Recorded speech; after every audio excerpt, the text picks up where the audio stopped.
Good day, everyone. Welcome to my channel. I've been thinking of making this YouTube video for quite some time now, but I keep putting it off. Why?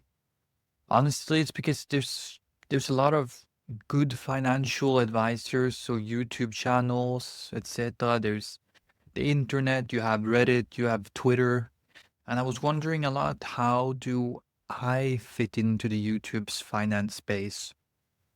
There's many amazing creators out there that will pass by as well. I will tell you a little bit who I like to watch, and a little bit of a reasoning. But I thank you so much for tuning in today. My name is Sondre Fladroger. I'm a popular investor at Etoro. All my trades are public. I want to share with you a little bit in regards to my journey, what I see the future holds, what I mainly focus on, which is defense, cybersecurity, and space exploration.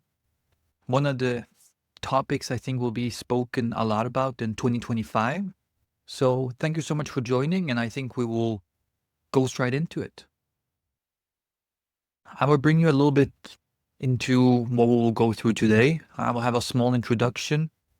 I will tell you why I invest in defense stocks, the future of quantum computing and cybersecurity and why that matters, why I'm bullish on defense contractors, space exploration, rocket launches, opportunities, and some key takeaways.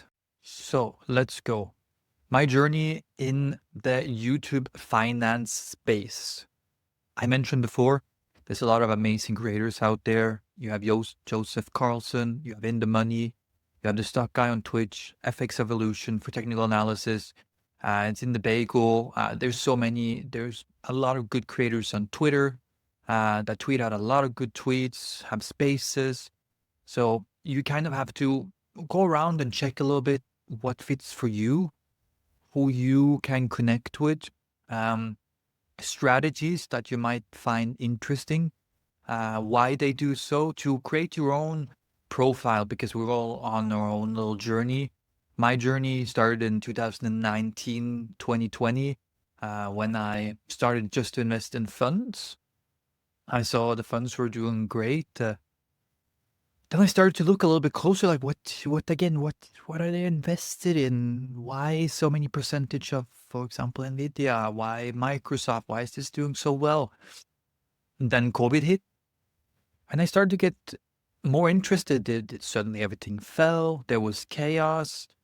And I started to do some research. I started to Google. I found the creators on YouTube giving me more insight. That's why I say YouTube is an amazing platform when it comes to learning and finding exceptional people that are sharing their journey for free. And I hope I can do a little bit of the same, even if it's just a fraction.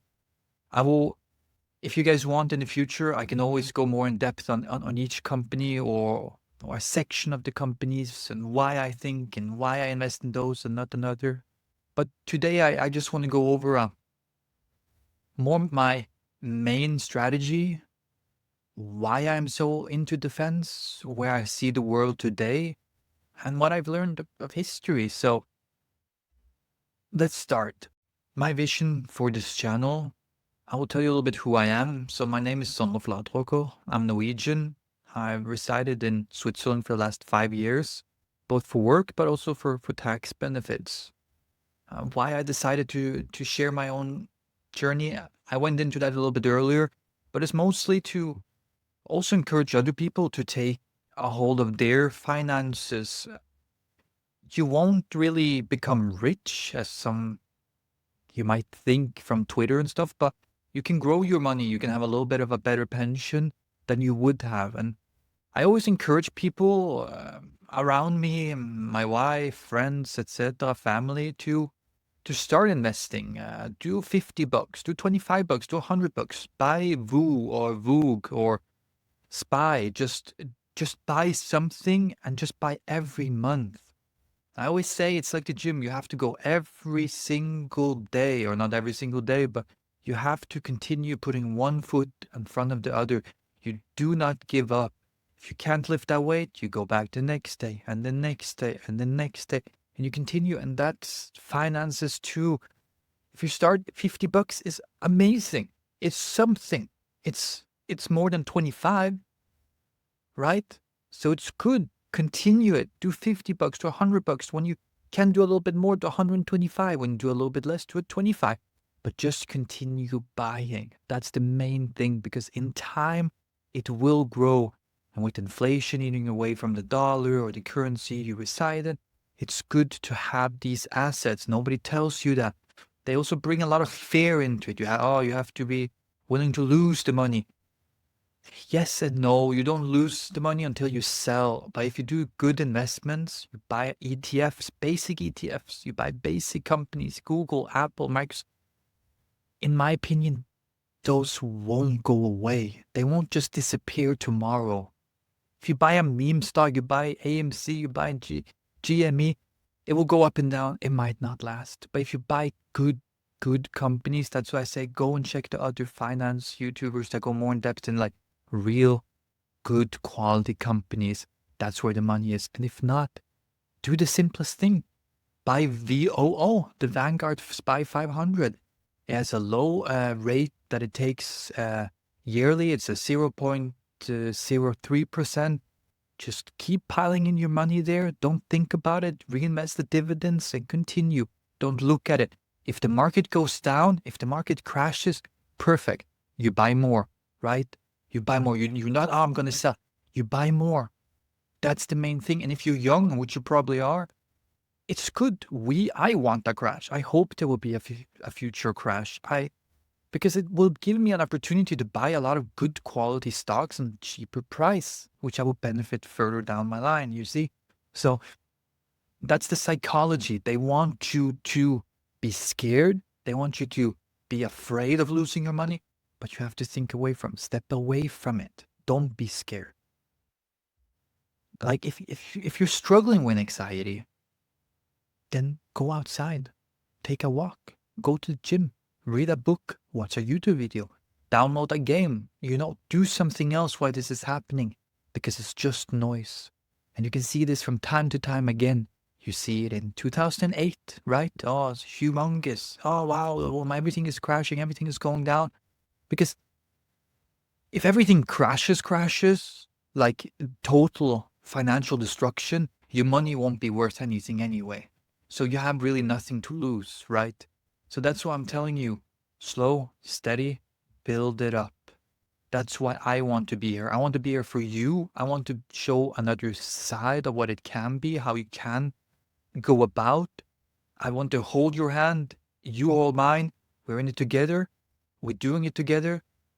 And that way we will all succeed, because my main goal is everybody to succeed. I want everybody to finish. Everybody to join the finish line.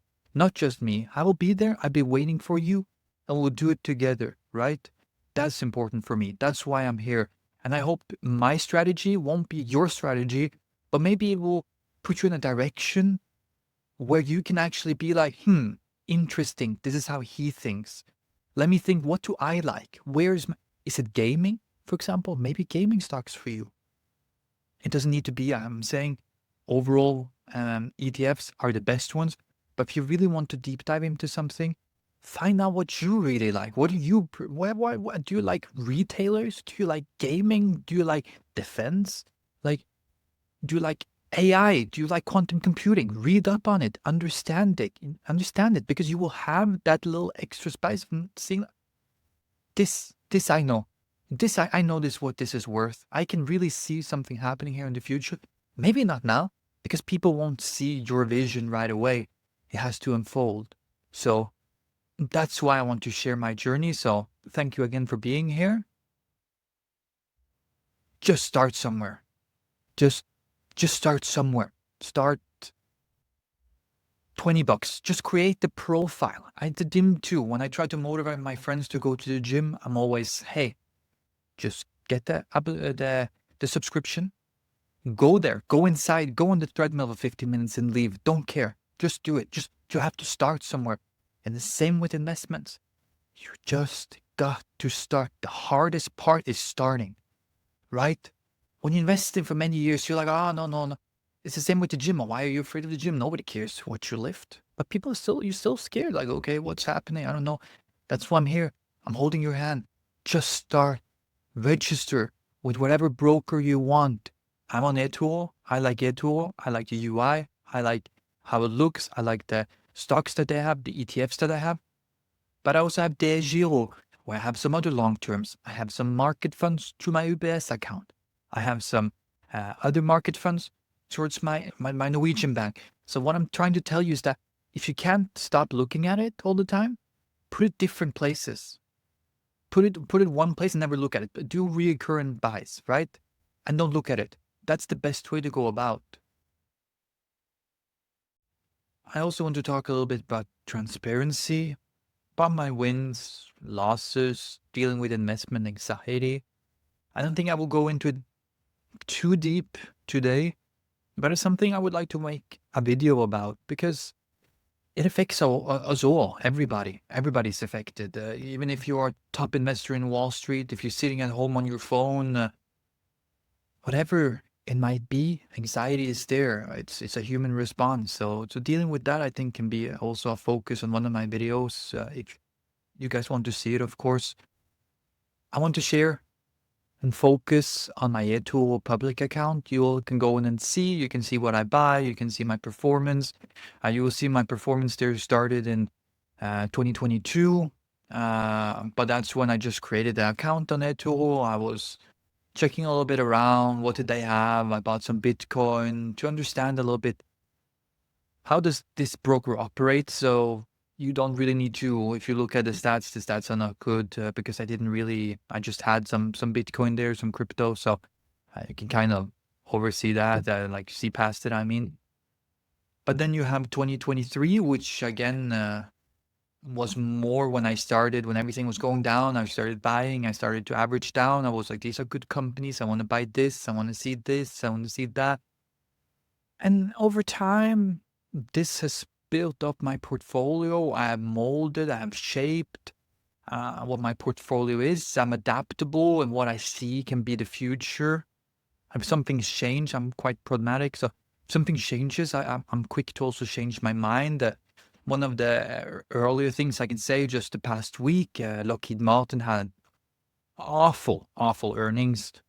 And they also projected going like negative compared to what was first projected. So I cut it. I was like, you know what? When I see better management, better flow of cash, I will go in again. But for now, they have lost my confidence. So that's why I have an ETF that covers it all in defense. But I have individual companies that I like. But I want to reward the companies that do well. I'm not going to stay in one just because I'm going to stay in one. There's good companies that get bad light. I'm one. If you go there, you will see one of my worst performing stocks is CACI. But CACI for me is wonderful. Good earnings, good cash flow, great leadership, great contracts. But again, the sentiment is that Doge with Elon Musk will start cutting. For me, you can't start cutting in IT and infrastructure. It won't happen. But right now, there's a negative sentiment. And that's why it's important to stay clear. What's my goal? What do I believe in? I still believe this company is worth much more than what it is today. And that's where I look. I don't look for today. I look for not tomorrow. I look 5 years. What will happen in 5 years? If I have a stock and be like, okay, where do I think the stock will go today? That'll be to be in 5 years. Sorry. Where will it be? Will it be higher? Then it's a buy. It's a buy. Depending, of course, how much higher. But if I really believe it can double, that's great. If I feel it will be quite flat, it's not really worth it, right? That's why I got the ETFs. That's my overall arcing. But I want to put my money where I can see that there's flow, there's a build-up, there's progression, right? It's important. So with that done, let's go further. Why I invest in defense stocks. Defense stocks, a hedge against global instability. Yeah. What's happening today in the world is quite something. It's quite special times we're living in. We have both a war in Europe again, instability in the Middle East, conflicts in Africa, the U.S. saying they will invade Greenland, take the Panama Canal. But yeah, where are we? The global political sphere is quite in turmoil. That's why I think I see defense, for me at least, it's a hedge for both peace and conflict scenarios. So to elaborate, if there is more wars, there are more wars, I mean, something more happens. We also have, I've totally forgot to mention China, Taiwan, right?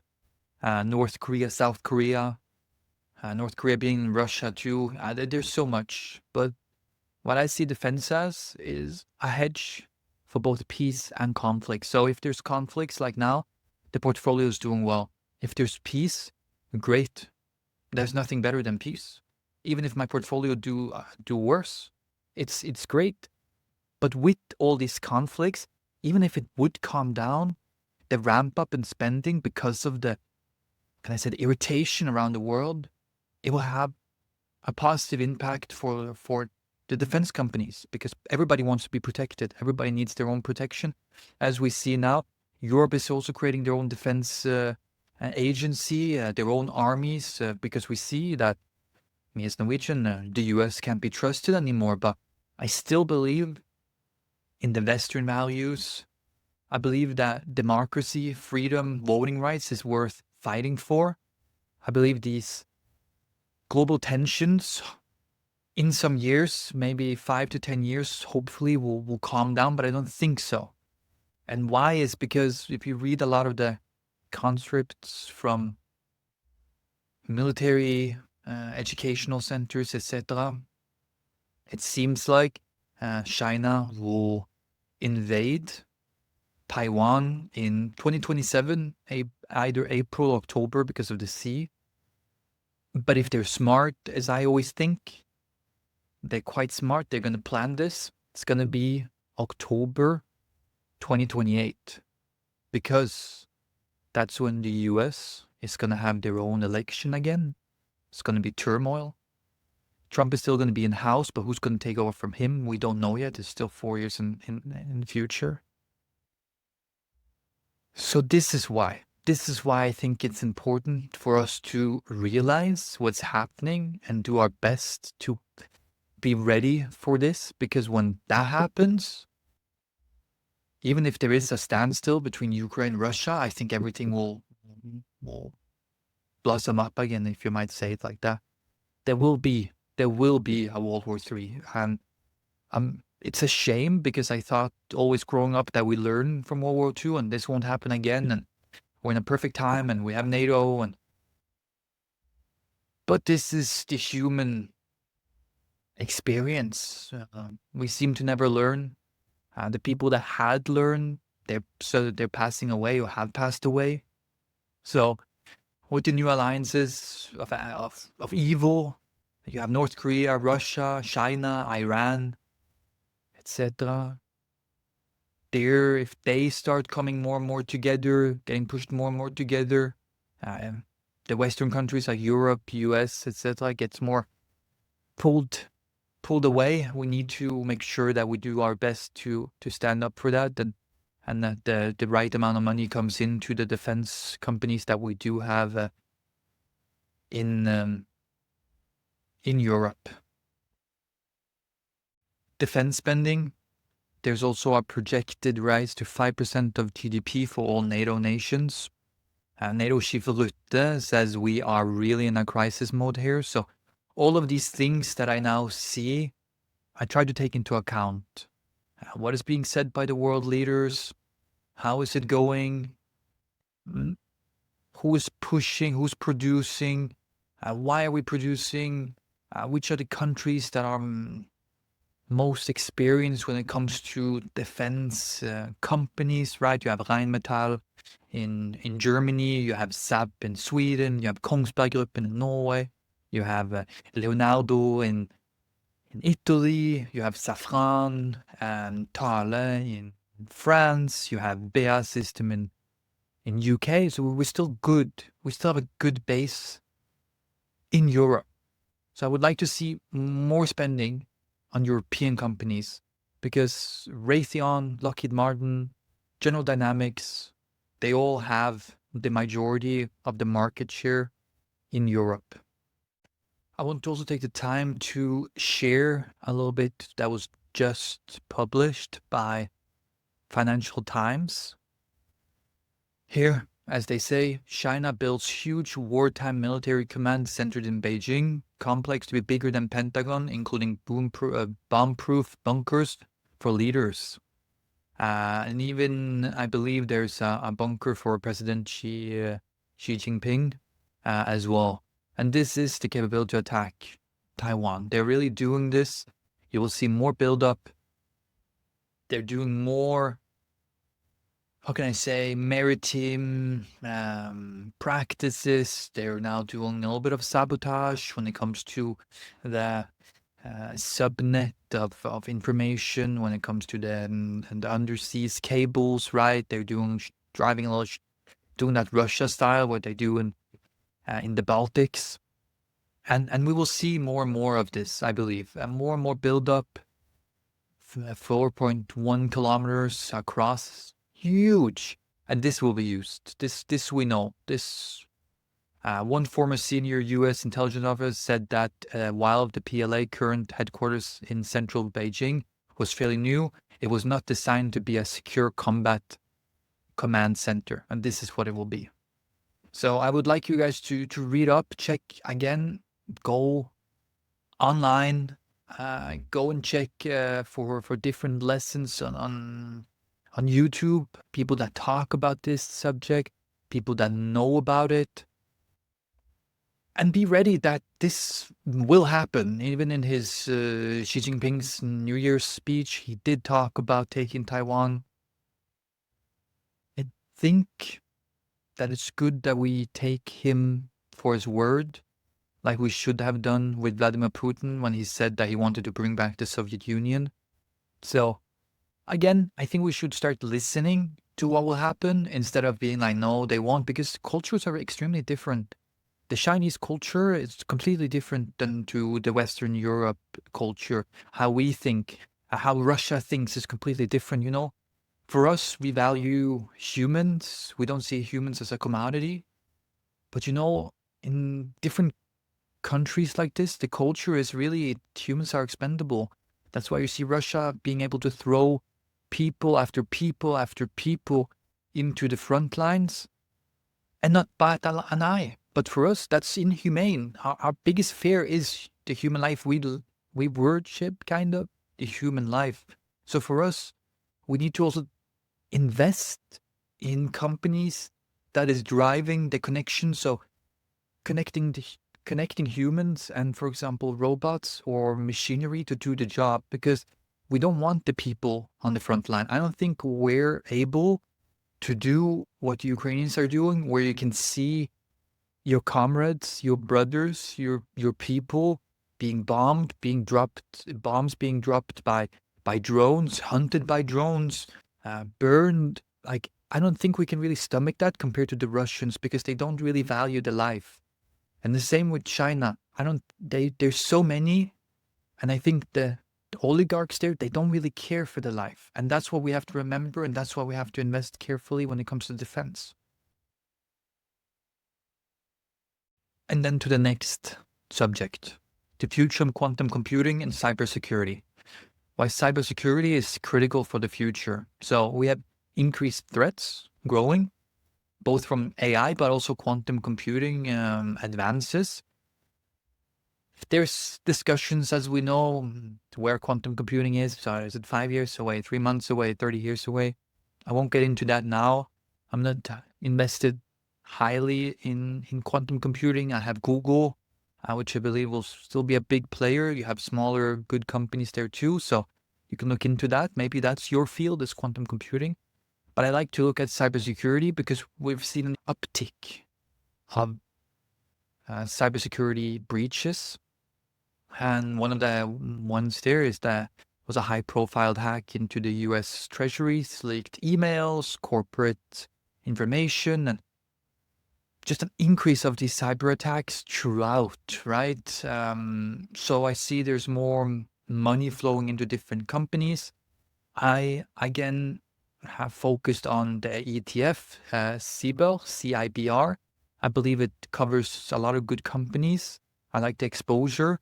But in the meantime, I'm lookout for, is there any individual companies that stand out, like CyberArk? I know Net, uh, Cloudflare.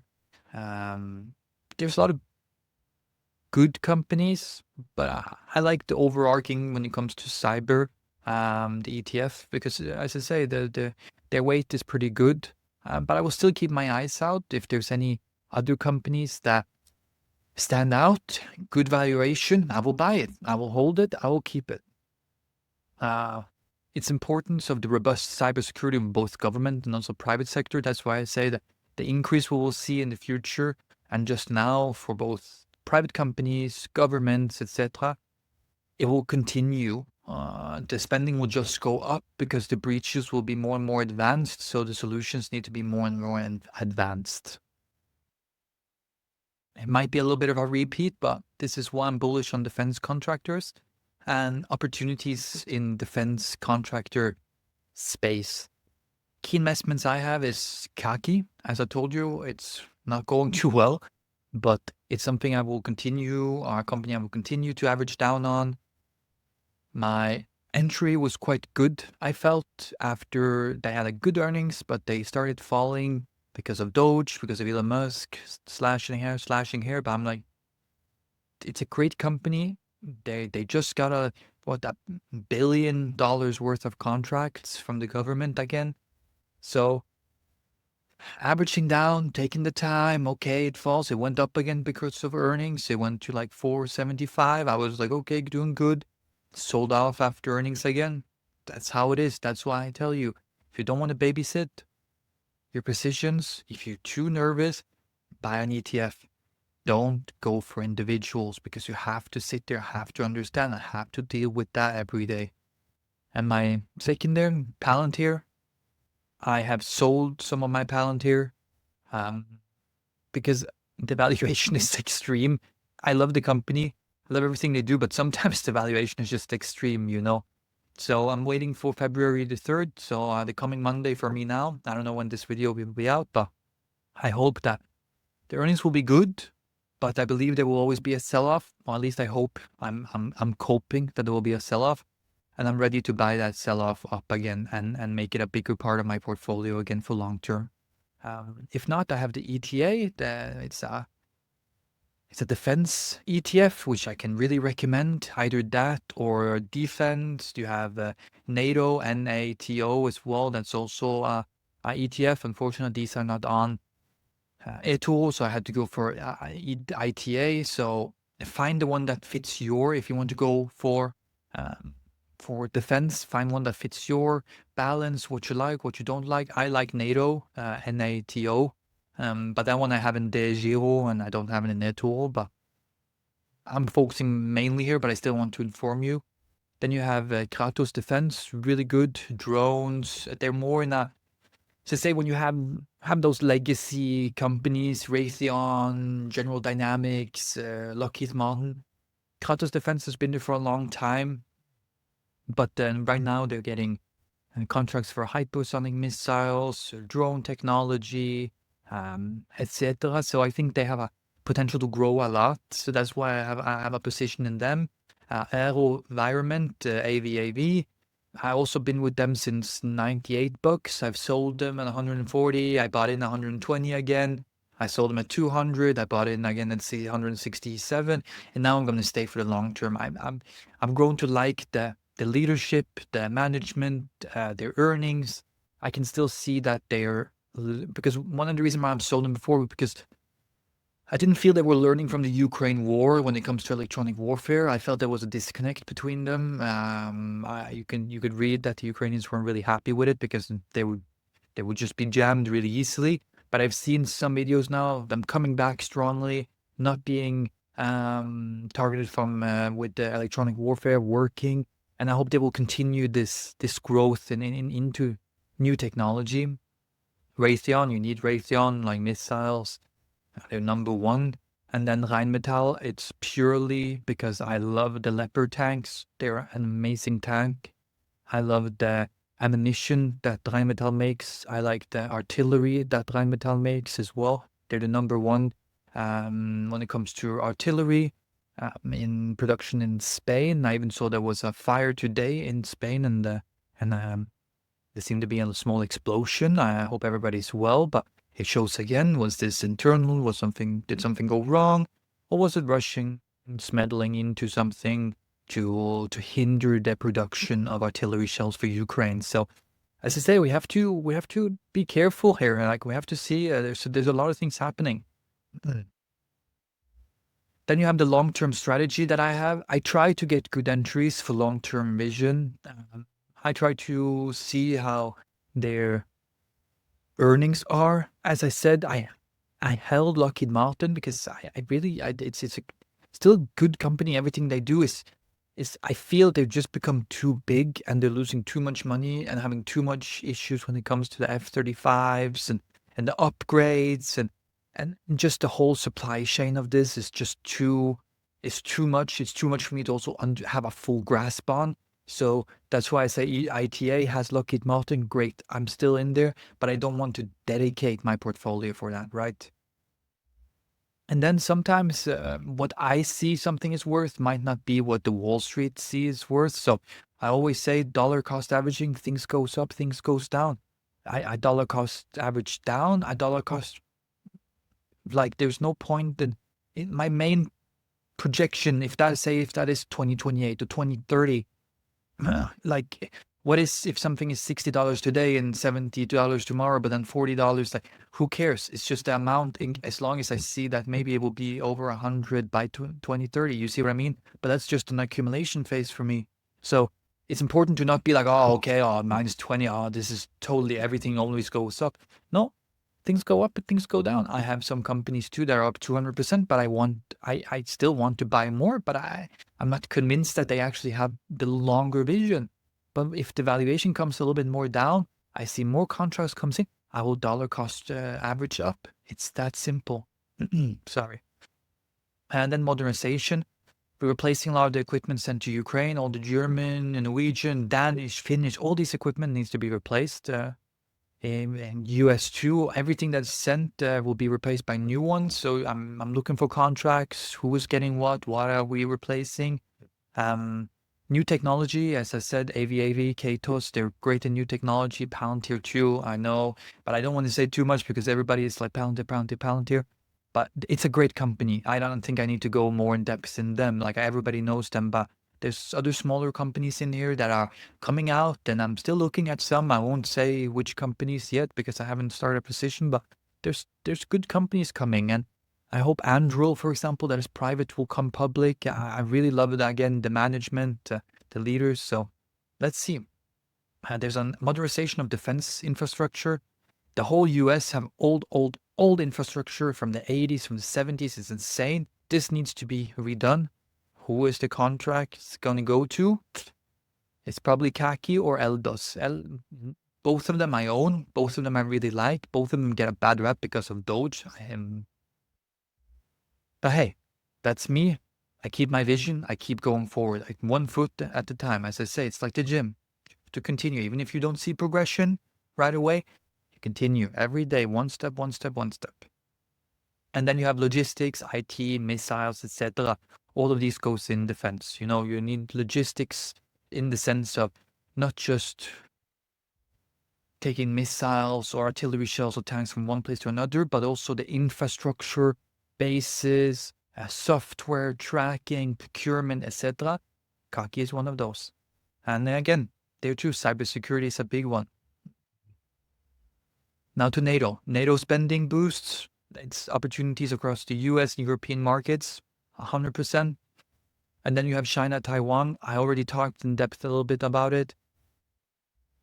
As you see here too, 2027, 2028, April, October is what the experts are saying. And I want to believe them. I want to listen to them. They're also telling us we need to listen. We need to be ready. We need to support. I see the preparation as well of Taiwan, opportunities there too. I know the drone technology from AVAV is used there as well. They have a big contract there.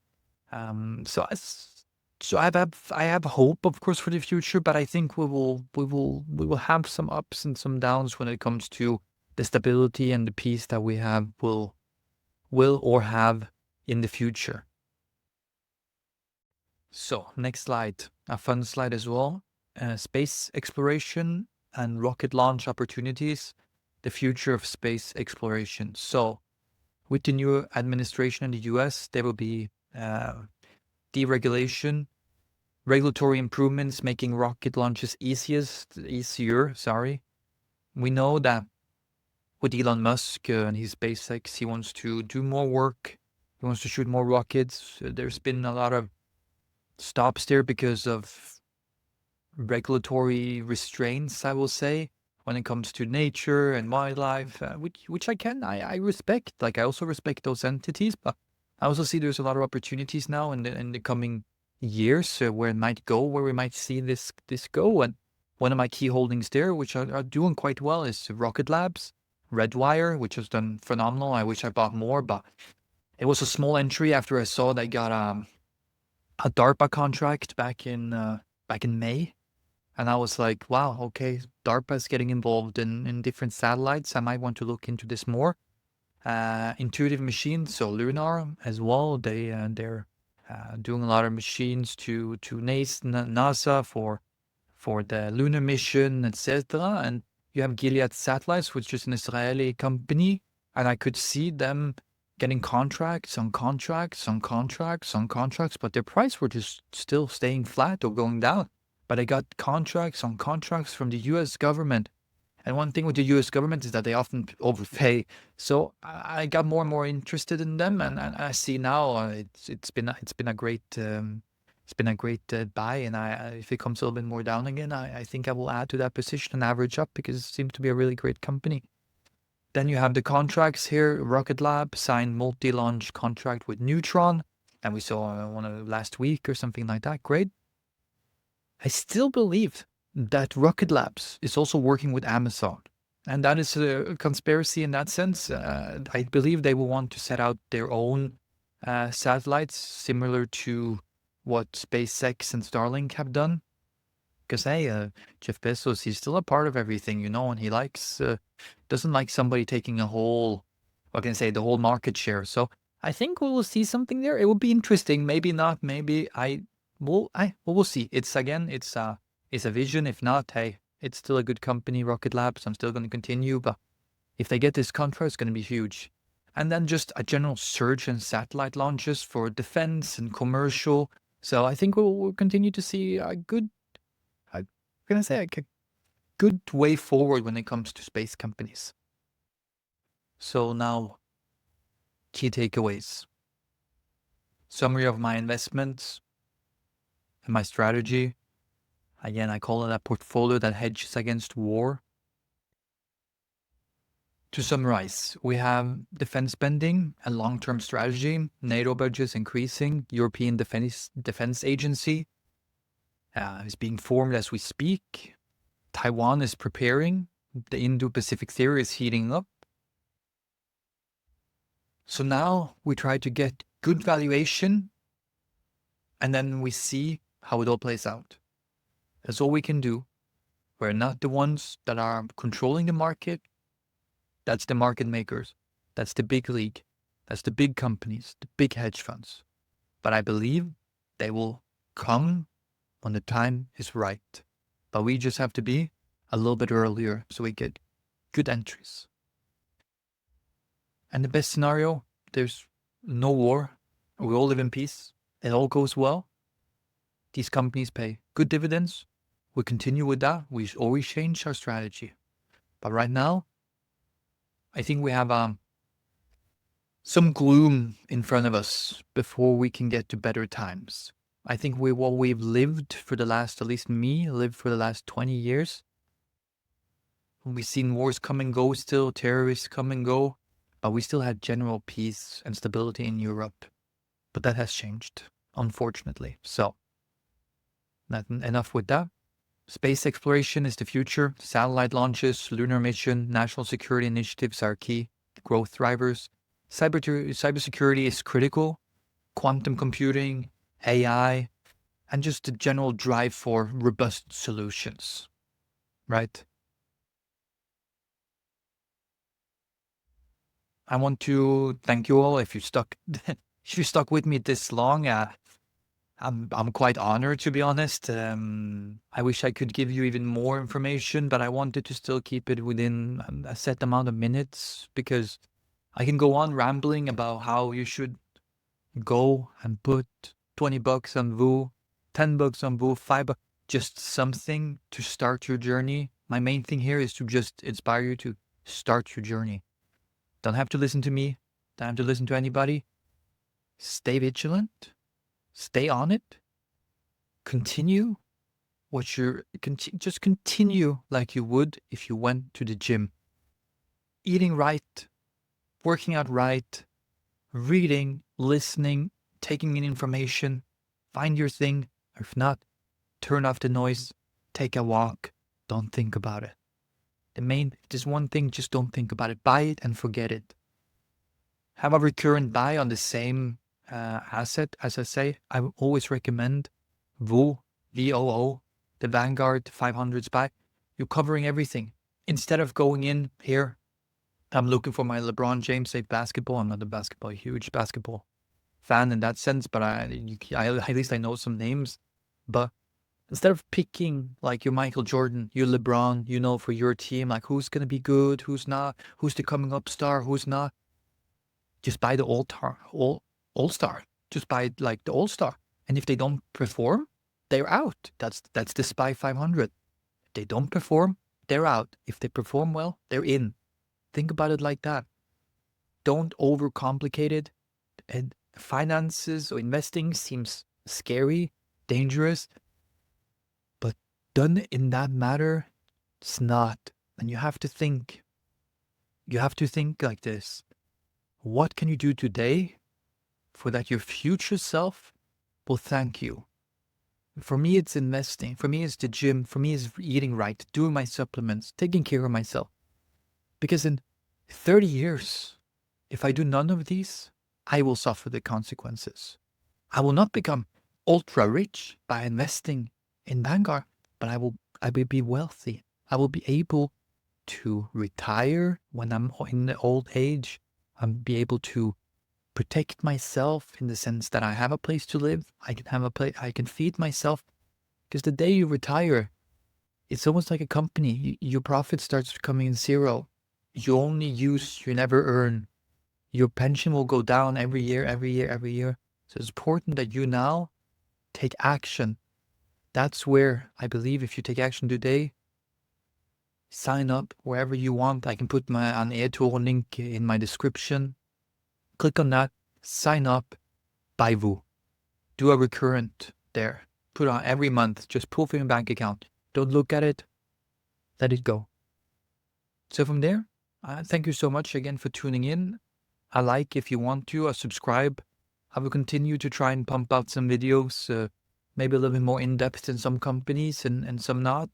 Maybe more geopolitical stuff, maybe more about what's happening in the world, what I see, how this might benefit, not benefit the portfolio I have today. I can do an Airtour update as well, why I have the different companies if you want to. But hey, leave a comment here. Leave a comment on my Airtour as well. I post daily news, what I read, everything I read, I go in there. It goes on a sheet, and you can read it. Easy, simple. It saves you a couple of bucks instead of subscribing to Financial Times or Wall Street Journal. I've already done it. I take the most important things, I put it in there for you to read before the market opens around 3 o'clock European time or Central European time. So again, thank you. I wish you a good day, and I see you in the next one.